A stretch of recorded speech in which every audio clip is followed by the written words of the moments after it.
पिता की अपार कृपा से आज भक्तमाल की कथा का पहला दिन है। तो आओ बड़ी ही श्रद्धा के साथ हम आज की कथा में प्रवेश करते हैं।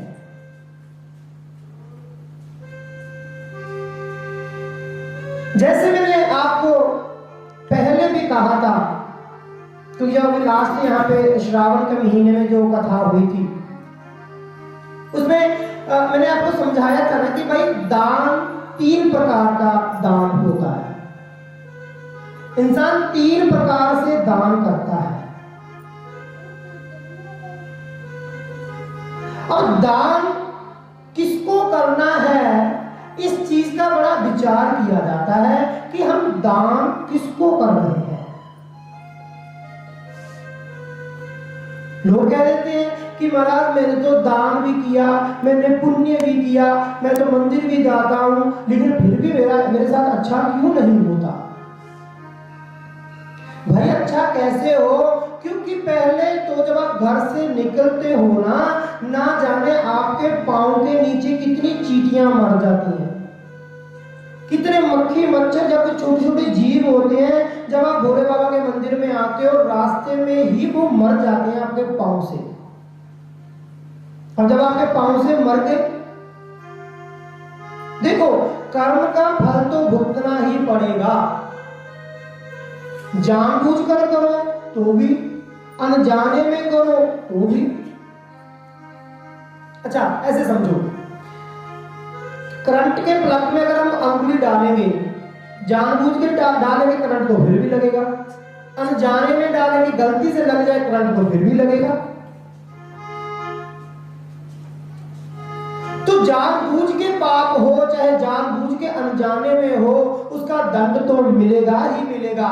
जैसे भी आप घर से निकलते हो ना माता, कहते कि नंगे पांव आना चाहिए, ताकि आपके पांव के नीचे कुछ आए तो आपको पता चले कि कुछ आपके पांव के नीचे आया है, आपके पांव के नीचे कुछ आया।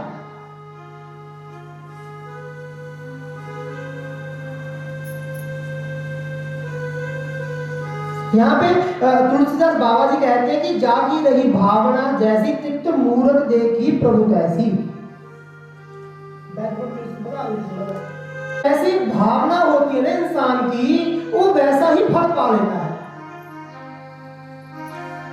पहले के समय में क्या होता था माता, लोग ना अपने रसोइयों में एक मटका भर के पानी का रखते थे। क्यों रखते थे भाई?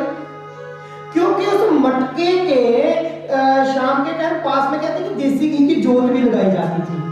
क्यों? क्योंकि उसके पास पितरों का वास होता था, उसके पास माता लक्ष्मी का वास होता था।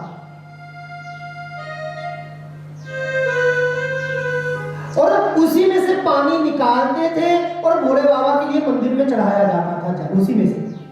तो उससे क्या होता था कि जो हमारे घर का जल है ना, वो भी शुद्ध हो जाता था।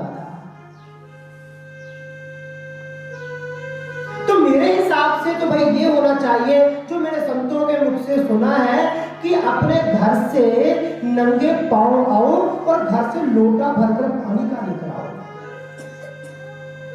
और भोले बाबा पर चढ़ाओ। अब क्या कहते हैं महाराज?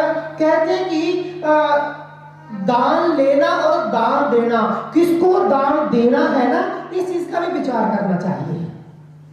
जैसे अब माना मेरे सामने कोई पेट भर के खाना भर के खड़ा, पेट भर के खाकर खड़ा है पूरा भोजन, मैं सोचूंगा इसी कोई और भोजन करवाऊंगा, तो मेरे हिसाब से तो उसको बदहजमी हो जाएगी ना भाई, काफी उसको दिक्कत हो जाएगी।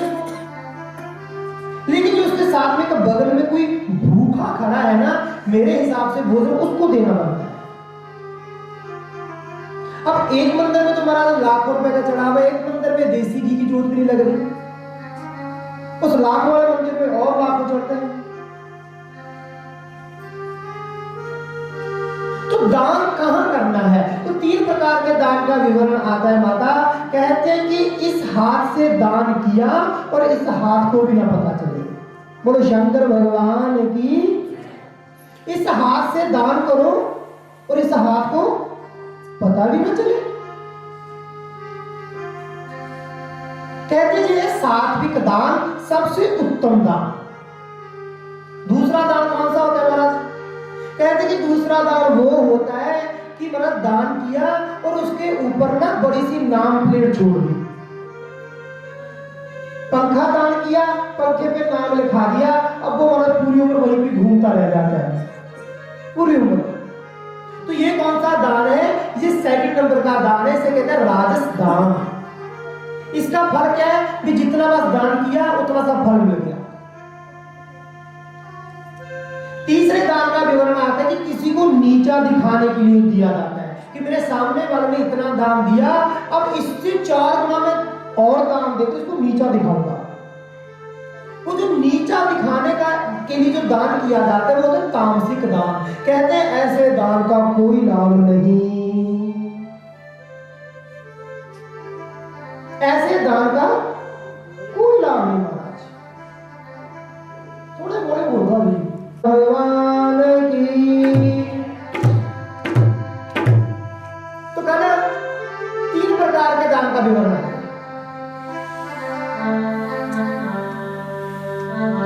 कहते हैं कि जब कण कण में हमें भगवान दिखने लग जाए ना, तब ये समझना चाहिए कि अब हमारे और भगवान के बीच में कुछ फर्क नहीं रहा।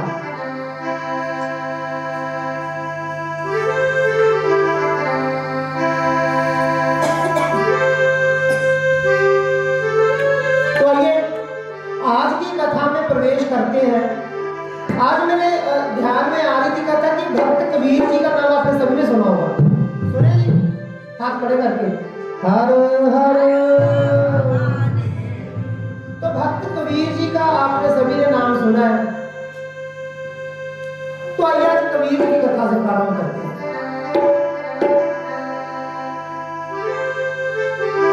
तो कहते हैं कि आगमन हुआ कबीर जी का संसार में। भांति भांति की अलग अलग प्रकार की अफवाहें फैलने लगी कि कबीर जी को कुछ लोग कहते हैं कि ये हिंदुओं के इनका जन्म हुआ था, कुछ लोग कहते हैं कि इनका जन्म मुसलमानों में हुआ था। अलग अलग प्रकार की भ्रांतियां हैं। लेकिन जो उनके समकालीन संत हैं ना, जो उनके मतलब उनकी एज के और संत थे, उन्होंने जो कबीर जी के बारे में लिखा है। बाकी कबीर जी अपनी वाणी में खुद ब खुद लिखते हैं कि मैं जन्म नहीं हुआ, मेरा तो प्राकट्य हुआ। कबीर जी कहते हैं काशी में हम प्रकट भये रामानंद जिताए। काशी में तो हम प्रकट भये हैं महाराज। रामानंद जी हमारे गुरु बने तो उन्होंने हमें जगाया, क्योंकि गुरु ही तो ठोकर मारने का काम करता है ना।